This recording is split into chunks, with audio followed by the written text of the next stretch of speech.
All right, we have finally arrived to the battle of the foldables. Now, we did one earlier, the Samsung Galaxy Z Fold 6 versus the OnePlus Open, and you saw the results of that. Can Google compete in this particular arena? With Samsung 6 years in the game, will Google be able to compete with their second generation foldable? We'll answer those questions in this video, but before we get into it, if you can please like and subscribe to this channel, we greatly appreciate it. Let's go ahead and talk about it. We're going to start with just getting the specs, and we're going to go spec for spec and see which one is the winner. And I will give you my opinion at the end and see which one I'm going to use or I'm going to pick as your option and your best foldable of 2024. So let's go ahead and get started. So the first couple of things we want to get out the way is the price. So the price of the Google Pixel 9 Pro Fold is the winner because it starts at $1,800 and the 512 gigabyte version is at $1,899. The Galaxy Z Fold 6 starts at $1,899 for the 256, but if you got in early, you can get 512, and then it goes all the way to the terabyte. So when it comes to the cost wise, Google edges out Samsung on that one. The next thing we're going to talk about, which is pretty important, is the weight. So the Google Pixel 9 Pro Fold weighs 257 grams. The Galaxy Z Fold 6 weighs 239 grams. And you can slightly tell a subtle difference, but it's not big enough to where it, sways your opinion. But for me, I don't really see much of a difference. So just take that with you. Both feature Gorilla Glass Victus 2 with an aluminum frame and the glass back. However, when it comes to the water resistance, the Galaxy Z Fold 6 is the winner because it sports an IP48 water resistance versus the Google Pixel 9 Pro Fold that has IP8X8 water resistance. So this one is a little bit more protected. And this one does have this enhanced armored aluminum when it comes to the body. So for tougher drops and scratch resistance, the Google does not. The Pixel Fold does not. I'm going to say Pixel Fold going forward because that's a mouthful. The 9 Pro Fold. All right. Now let's talk about displays. Let's go ahead and turn these around. So the Google Pixel 9 Pro Fold sports an LTPO OLED with a 120 Hz refresh rate, HDR10, with 1600 nits of brightness, with 2700 nits of peak brightness. And that goes for the inside and the outside. Versus the Samsung Galaxy Z Fold 6, which has the dynamic LTPO AMOLED 2 times, which is, I guess, better than 120 Hz refresh rate, 2600 nits of peak brightness. So Google does edge out Samsung when it comes to that, but let's just go ahead and do a test when it comes to the brightness and let me know what you think.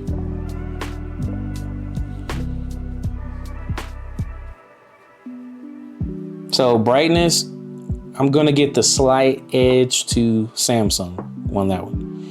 And for the duration of this video, let's see how it works with the auto brightness. All right, so we got that display part down. Let's go ahead and talk about the platform. So both platforms pretty much even here. Samsung's using Samsung UI, which is upgraded to 6.1.1. Google has the Android 14, close to 15. It supports up to 7 major updates when it comes to the software. And then the same thing with the with the Google, 7 years of major Android updates. Both have an Adreno, Samsung has an Adreno 740 GPU chip, and Google has the Google Tensor chip. Samsung sports the Qualcomm Snapdragon Generation 8, Generation 3, and the 4 is coming out, so that's that. And then let's talk about the internals. So Both have at least 256, but Samsung has 1 TB of storage. However, Google has 16 gigs of RAM. Beats out Samsung's 12 gigs of RAM. Now, when using the phones, do I see a major difference when it comes to that? No. But it's good to know that Google has updated their RAM to be able to hold and handle all of the daily, issues or any kind of like processing power that you're putting out today. All right, let's get to our favorite subject, the cameras. So both sport a 3-camera system. So Google has this boxy look. So design wise, it looks great. And then Samsung has their traditional, vertical setup here. Let's talk about camera sizes. When it comes to Google, they have the 48 megapixel, 10.8 megapixel telephoto, 10.5 ultra wide versus Samsung 50 megapixel wide, the 10 megapixel telephoto, and then the 12 megapixel ultra wide zoom. So Samsung edges out Google when it comes to the cameras. Now software is where we're going to get a little bit of the difference, and I'm a little biased, but the software on Samsung is better, I think, in my opinion. But Google has the traditional software updates, and it's known for its picture quality. So I think it's relatively even, but I edge it out to Samsung on that one. So props to Samsung for keeping everything in the competition with Google, and I appreciate that. Speaking of cameras, individually inside, the Samsung provides a whopping 4 megapixels for a wide under the display in the here, which is pathetic. And the Google 9 Pro Fold here sports a 10 megapixel. Come on, Samsung, get your weight up. Now let's close the displays on both, and let's talk about the camera there, which is a 10 megapixel on the Google Pixel 9 Pro Fold. And then we have a 10 megapixel on the Galaxy Z Fold 6. Now, one thing I didn't mention is that design. So you look at these phones and you tell me what design you want. I think there's giveaways on both. So you do have the traditional Pixel Fold look here, and it has the full width of a normal Pixel Fold. The Samsung Galaxy Z Fold doesn't have that width of a traditional phone. However, this square and rectangular look is the most classic look on a foldable I've seen out there. And there's been plenty of foldables, and no one can beat this design and the square shape. I mean, it's beautiful. I mean, I have this AI wallpaper, and hands down, this is my favorite design out of all of these. Now, if they decide to go even wider with this, front display, all props to them, because that seems to be the trend where everything's going anyways. So that's just, their preference and what they want to do. And I'm not mad at it no matter what they do, because I'm going to be Samsung bought in. But it is getting a little tired, but the square shape is by far the best looking of either of the phones. All right, let's talk about battery life. So the Samsung has a 4400 milliamp battery. It has 25 watts of wired charging, 15 watts of wireless charging, 4.5 reverse wireless charging. It does charge really fast. And compared to the counterpart with Google, Google has a 4600 milliamp battery. Can you believe it? They actually win when it comes to battery life on their foldable. This is the first time. This is historical. They beat them, Samsung, on RAM and battery life. However, the charging on this one is 21 watts wired, 7.5 wireless. So all of the charging up is suspect, but it has a bigger battery, and you can definitely tell when you are using this phone. So kudos to Google for upping the game, getting our money's worth. It's amazing. All right, let's go ahead and talk about some quote unquote features. Both have fingerprint side mounted fingerprint sensors. They have the accelerometer, Google does now include the satellite SOS service, so you can get a service in remote parts of the area. Samsung features an accelerometer, blah blah blah, but Samsung DeX, they have wireless Samsung DeX, so you can turn this phone and use it for your monitor as a computer. So it's almost like you're having a tablet with the power in your pocket. So beat that, Google, right? Is that really worth it in your opinion? Let me know. I don't really use DeX as much, but it is what it is.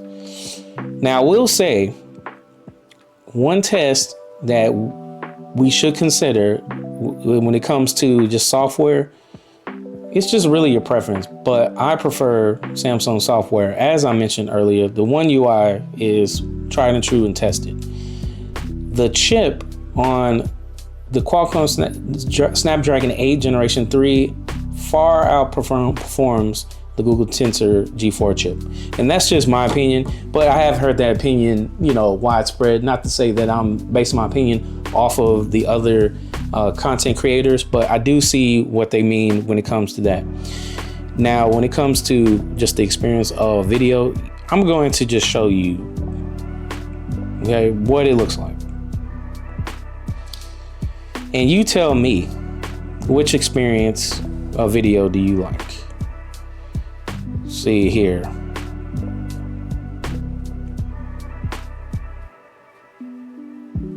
So I'm going to, come on, give me something good. Oh, here we go. Maybe we'll talk about basketball. So the Aces are playing in a game tonight, lads. All right, so let's hold these two up together. Okay, so as you can see, Google automatically just full screens it while Samsung doesn't. But you can full screen it. And this is what it looks like. So you have this. I mean, let me turn the brightness down. I'm at peak brightness right now. And then let me turn the brightness down here. All right. So as this guy is talking about WNBA, this is your experience on Samsung. This is your experience on Google Pixel 9 Pro Fold. Let me know what you think. In my opinion, the squared look is just the sharp edge. The squared edges are so much better. I mean, you do have a smaller camera hole here on the top for the Samsung, but it just looks so much more professional and slick and sleek. It has a minimalist look, where Google has this kind of goofy looking, it's halfway squared, but it's still rounded. And then you got fully rounded edges at the top. So let me know what you think. I mean, I'm just biased to Samsung when it comes to that. They've made a quality, phone here, and it just looks so much sharper. So yeah, I'm gonna roll with Samsung when it comes to the video quality. All right, now let's talk about sound test. So let's go ahead and crank up the volume on this one, and let's see what he sounds like. So this is the Google Pixel 9 Pro Fold. But yeah, so link will be in the description for that. Either way though, I think this is not as much about them dodging the fever, because I do think a lot of people are thinking that. But for me, I think it is more about the Aces. The Aces are more scared of the Lynx. I genuinely do, because they've got feet, they've got a team. I think the Aces the Lynx have scared the bejesus out of them. And that's the only way I can describe it. I actually think, because the Liberty only beat the Ace. All right, so based on that sample of a sound test, we're getting relatively similar results.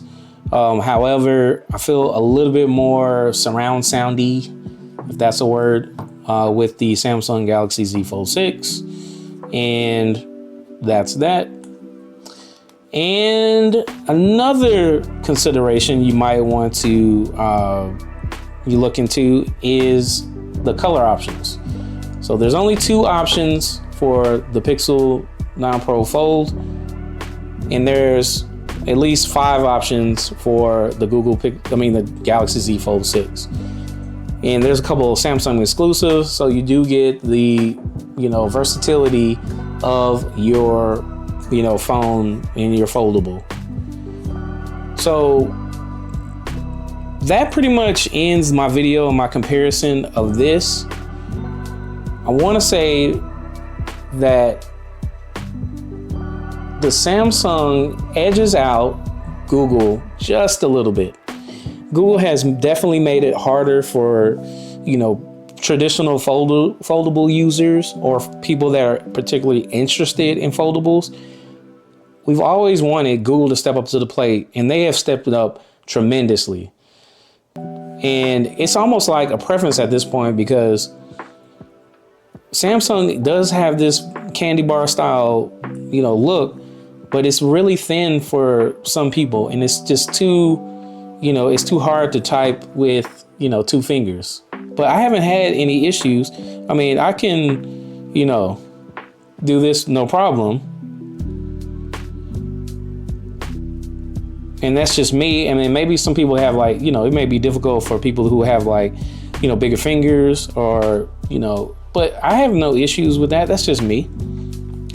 But it does feel nice to, be able to type with a little bit wider keyboard. So just keep that in mind. I mean, you're spending $2,000 for this. You definitely want to go towards your strength. I mean, look, even if I'm just sitting this down too, there's no wobble. When I sit this one down, I mean, it's wobble when you wobble, when you wobble, when you wobble, yeah. But open it up, more wobble. Open this one up, minimal wobble. And at this point, my opinion, the Samsung is slick. It's got all the features. Doesn't have the biggest RAM. Doesn't have the fastest wireless charging. But just overall look, just look at the difference. I mean, comment below. Let me know what you think. I mean, I really do dig Samsung's just whole style. And I really love Google and the simplicity and its, quickness. But, I mean, look at this.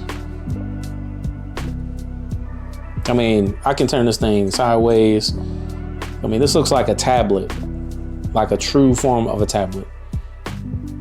But that's just my opinion, guys. Let me know what you think. We're gonna end this video now, and I want to see some comments. Let me know what you think. What should I keep? Should I keep the Galaxy Z Fold 6 or should I keep the Google Pixel 9 Pro Fold? Comment below. Thank you for stopping by Juleon Tech Reviews for this quick comparison of 2 legendary, soon to be legendary foldables.